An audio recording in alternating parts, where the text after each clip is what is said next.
All right, welcome back to another lesson. I want to kick things off, giving all glory, praise, and honor that's due to the Most High Yahweh in the name of His only begotten Son, Hamashiach Yahweh Shai, and the Holy Spirit. In the Hebrew, we say Yahweh Bahasham, Yahweh Shai Bahasham Rachak. And double honors to the leadership of Great Millstone. That's our elders, the true elders of Israel in these last days and times. Peace, mercy, and grace to the household of faith. The household of faith is the elect. The elect is the men, women, and children, body of the descendants of Abraham, Isaac, and Jacob that have been predestined to receive salvation and what the scriptures call the second death, where there's going to be great fire and wrath thrown down on this earth, and the Most High is going to deliver souls reminiscent of the days of Noah, where there were 8 souls that were delivered through the faith of Noah. So the elect are set up to be delivered through the faith in Yahweh Shai, beginning with the 144,000, which are going to be pretty much the leadership of the prophets, the ones that are teaching the truth of the Bible, teaching the prophecies, making great sacrifices, risking their lives, so that this gospel can go out, even in the face of death, standing firm and standing stiffly for those names. All right, Yahweh Shem Shai.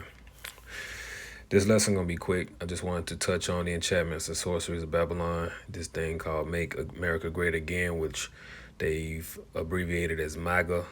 And I don't know what's up with all these abbreviations that they do, but everything is an abbreviation. And Jake be having that abbreviation demon on him too. I was watching this, and this is a side note, I was watching this it was actually a good little 2-hour documentary dealing with, the beef between these different gangs here in Atlanta. And you had 21 Savage Crew, which is 4L, and you got another group called 3L and PFK and shit, and YC. They all do these little abbreviation things. That was a little side note. But yeah, man, this abbreviation thing, they abbreviated Make America Great Again, and they call it MAGA, which to the average, it don't sound like nothing. It's just like, oh, it was just an abbreviation, just another one, MAGA. But, if that's the case, why is Elon Musk calling himself God? Elon Musk!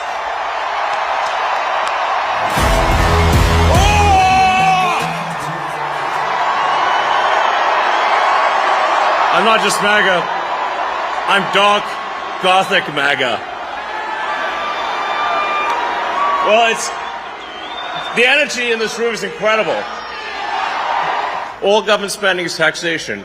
So whether it's Oh, it's because he wearing the black shirt instead of the red. That's all it mean. Nah, man, these people ain't doing nothing but casting enchantments on people. They casting enchantments. So anyway, what I want to talk about was the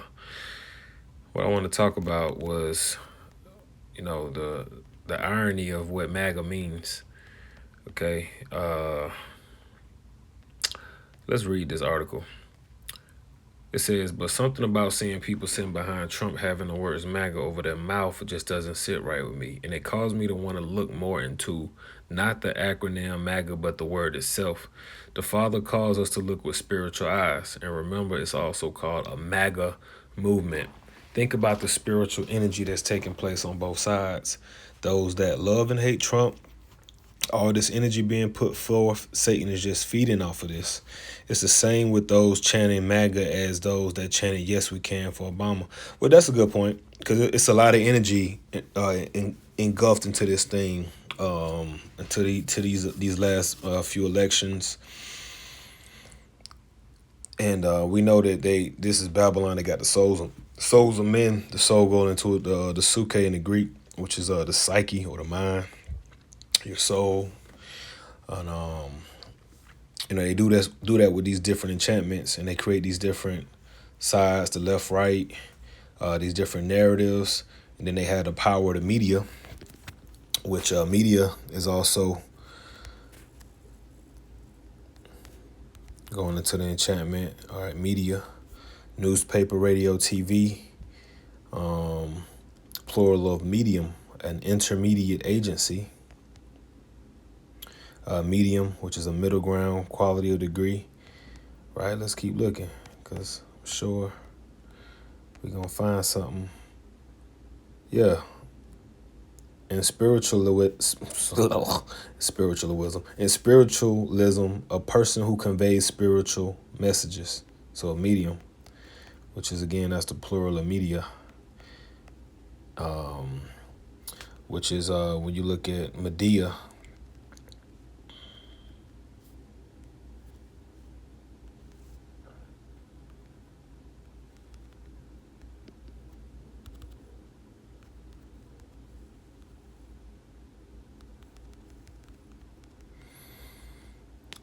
Okay, the Greek mythology, you had Medea, the daughter of Medea is known in most stories as a sorceress and is often depicted as a priestess of the goddess Hecate. Medea on her golden chariot. So this is a Greek goddess. She is a mythical granddaughter of the sun god Helios and the niece of Circe, an enchantress goddess. Yeah, enchantress. And what do they have, Jake, the face of a goddess named of a character, Medea, where they have a so-called black man play a woman.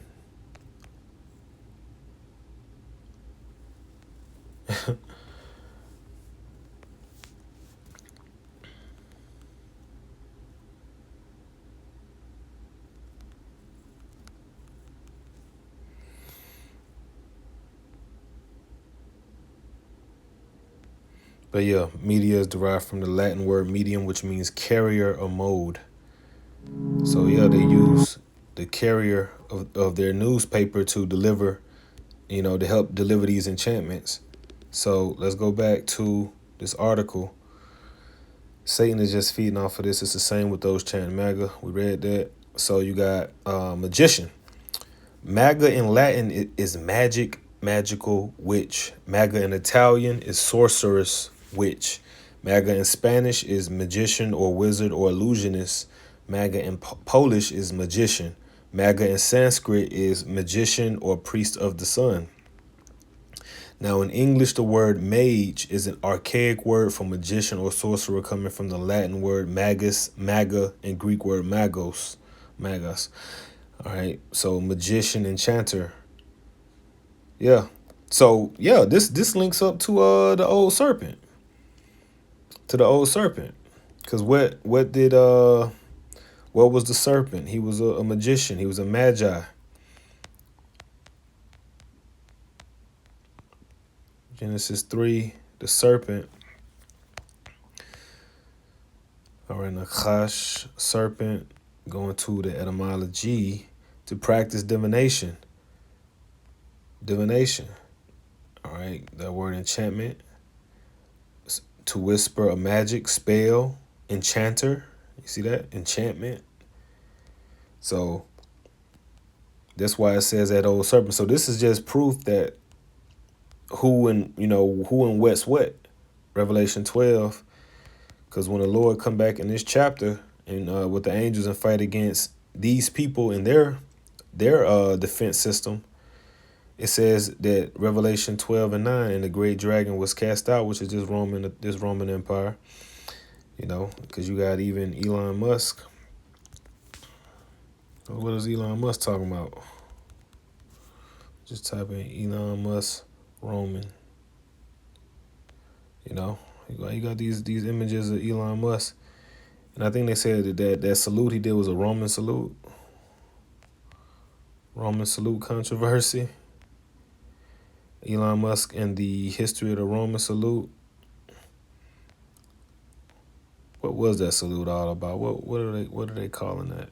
Are they saying it's a Roman salute? Cause oh man, I ain't paying for that shit.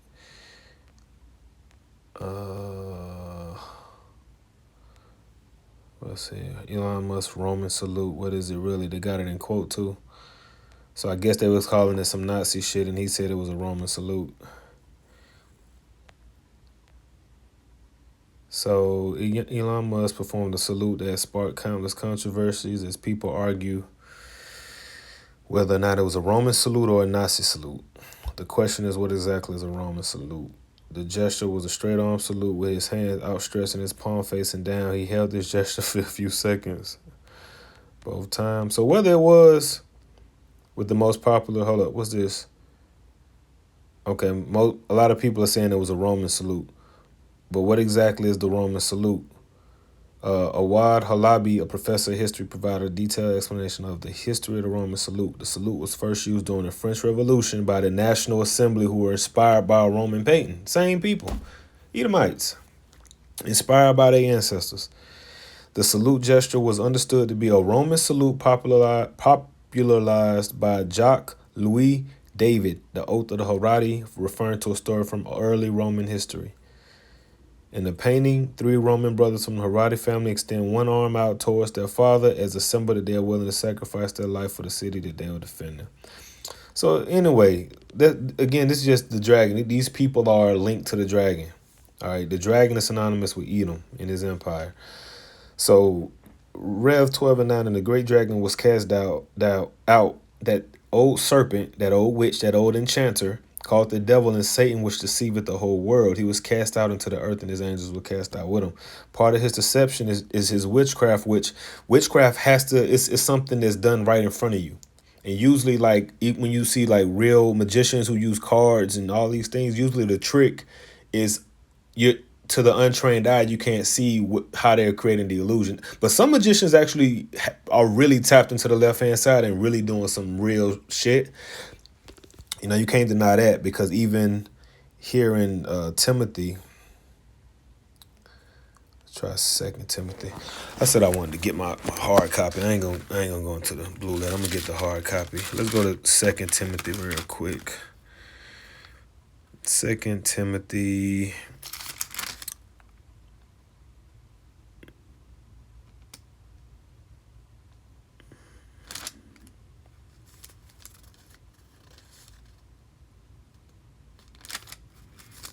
Okay.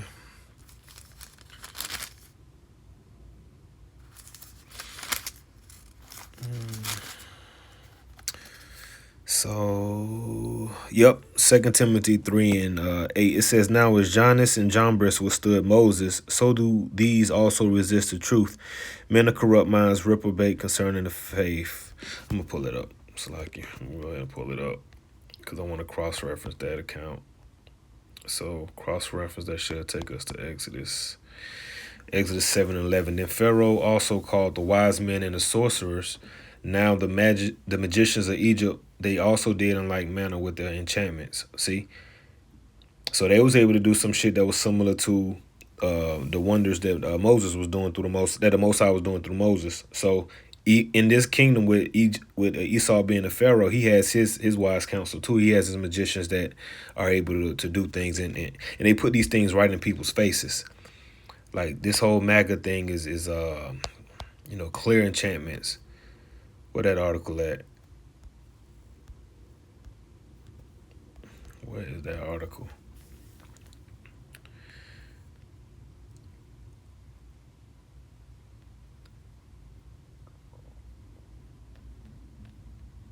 What's this? With that said, once the term magician came up, I could only think of one thing. Yep, the Economist magazine cover from December 2016 called The World in 2017 planted Trump with the tarot cards on it. Now, do you think that was a coincidence? Because we know tarot cards are synonymous with witchcraft. That also is synonymous with, let's go back to that Genesis 3. All right, root word of serpent, Nakash. Root word, divination, dealing with the times, practice fortune telling. Yep. So observing, it says diligently observe the times, signs. That's also going into that too, them tarot cards. I have to say Trump is a great magician, illusionist. He's got most of the Christians beguiled along with so many. Exactly. Because a lot of this technology and stuff that they bringing out, technically people that support Trump, that right wing, they would be against these things. But because he is appealing to them in such a way through these enchantments, they're gonna be with whatever he and Elon bring forward. all the witchcraft, all the untraditional things that say if Kamala was in, they probably would have rejected it based on the fact it was Kamala, but because he's in, he's able to, sway. He's gonna be able to sway a large portion of people to give in. And the way these witchcraft things work, the will can't be forced upon you. You have to volunteer. You have to voluntarily take part in it.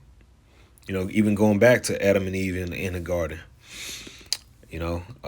What the serpent told her, he didn't force it on her. He had to tell her, and she had to make the decision, and then tell Adam, and then Adam made the decision. So it's a pretty good website right here. Whoever put this together is on point.